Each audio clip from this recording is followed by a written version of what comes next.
have recently attended a conference organized by European Humanist Federation and Polish Rationalist Association. And one of the topics touched during this conference was if internet does internet make people smarter or more stupid. And I would change a little bit the angle of this discussion, this one-person discussion now here. I think that we should rather think if internet is a good or bad factor in our day-to-day life, or if it's a good invention. Basically a good invention that brings something good, or maybe just another plague, or I don't know. So there were many arguments used by the three professors, the two professors and the head of the Humanist Association of Poland. Those three persons, they were discussing the topic, and they used many arguments for and against the internet. And the arguments for internet were pretty obvious, that the internet provides us with more information, that we are wiser because of internet, because we can check if something is correct much more speed, much more faster than we could in the past without internet. We can also the information that's really spectacular if one know what to search for, that can write about anything. Can live in Pennsylvania and have access to the works about the Moroccan history, for instance, or Indian history, and without even leaving his room, he can. That's obvious, right? So that's and people have more global views. They have more universal views. They know more about everything. And of course, sometimes this knowledge is superficial, but it's still very broad, and it's really spectacular what happened because of internet. And one of the people in the audience also agreed with this.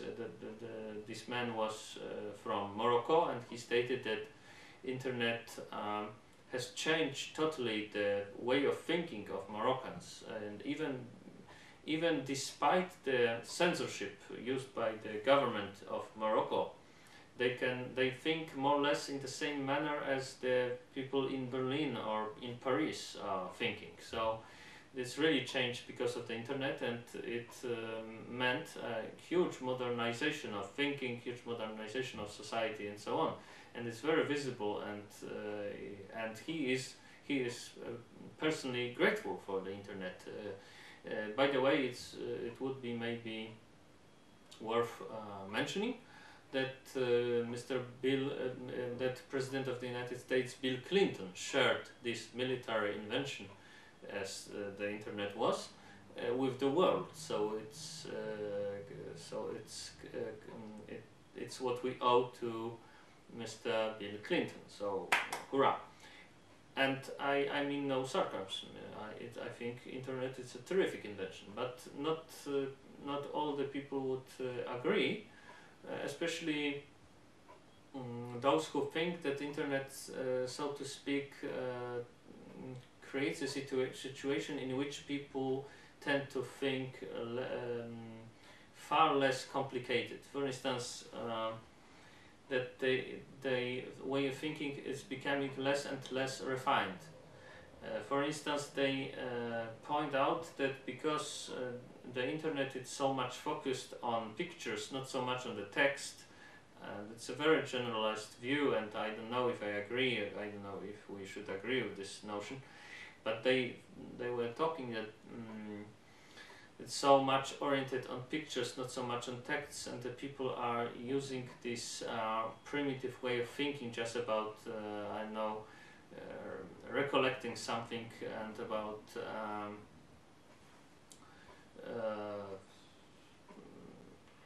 the very basic referrings from one picture, one post to another, and so on.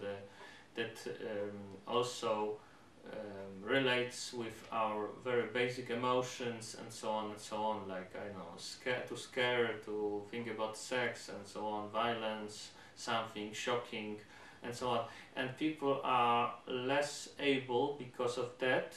They said the people are less able to focus, to be concentrated during lectures. For instance, one of the panelists, the professor of philosophy, I think, he said that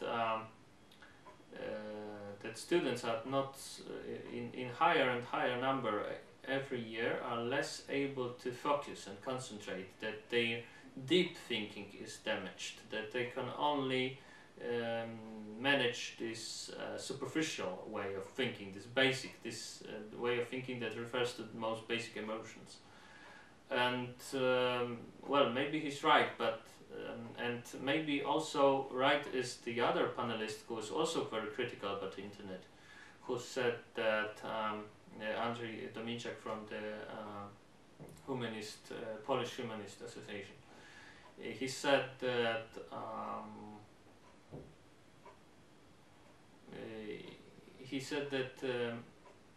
when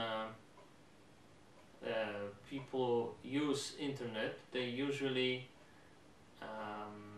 tend to focus on the first couple of results they had on Google, for instance, and that's why they choose to agree with the most popular opinions, and the most popular opinions are not necessarily correct, as we know, because otherwise democracies wouldn't be so stupid, and the people they elected wouldn't be so stupid.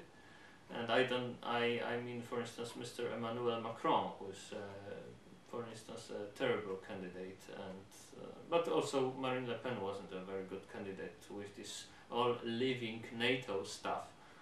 But still, and I think that, and then also Mr. Dominiczak said that he also said that when it comes to the tests of IQ, the results are getting lower and lower each year, and he had scientific research to back up this notion. And I think this scientific research is fine, but I think that his conclusions are not correct. I think he does not take into consideration that people in the, I don't know, 1970s, without internet, they had this, they had to do more things in their brain. They had to do some other intellectual activity than the people that has internet. For instance, when you have the access to internet, you don't have to I don't know, find a calculator because it's there. You don't have to find a dictionary because it's there. You don't have to find some other things, but it does not mean that you are more stupid. But I think that based on the results made with help of the, I don't know, 1970s, the tests from 1970s, I think that they would always demonstrate that people are more stupid than several decades ago, because those activities of the brain were required in the 1970s and they are not required now. But it doesn't mean that people are more stupid. Just take the people who are very who were brought up in the I don't know, 60s or 70s, and today they have very big problems with managing with computer. They have very huge problem with understanding the way of how internet is organized and how it works. they had problems to find something. They had problems to find if the information is valid or not. But they have those problems, not so much the people that were brought up in the internet era, and they don't take this difference into consideration. I think that people in the 1970s, for instance, they had to do some scientific work, to do some intellectual stuff. They had to do another things, and they were good at other things that people in the year 2000. And that's as simple as that. But the tests are from the previous era, and that's why people seem to act more stupid. Of course, some people maybe are more stupid. I know, maybe they are lazy. People are lazy. As one of the other, and as the other panelists have justly observed, people are lazy. But the people in 1917 were also lazy, because people are generally lazy. But they had to do something in spite of their laziness. But it does not mean that people are of the year 2000 or 2010 are less intellectually capable. I think they are capable at other things, at finding something in the internet, as in differentiating if the information are good or bad, valid or not, true or false. I think those people are those people brought up in the age of internet are far more capable of doing this. And I think that they are, so I talk about the advantages observed by the panelists and the disadvantages observed by those panelists, the other panelists, during this discussion. I was in the audience, I didn't take part in it, but I would say that one of those disadvantages of the internet is a little bit exaggerated, and that's why the internet is generally good, and I could even provide two arguments for internet. Internet, of course, as was also mentioned, but it wasn't really elaborated on, democratized the dialogue. But it wasn't just democratizing the dialogue. It was like the internet provides you with the opportunity of shaping the world by putting something in the internet, just. And for instance, you can, this is the two-way discussion, right? For instance, when it always annoys me that people compare television to internet or internet to television. Internet is about information, and it's the two-way road, right? You can communicate to the internet and get some information from the internet. With television, it's one way, only one way. The government tells you what to think. The government tells you what to do.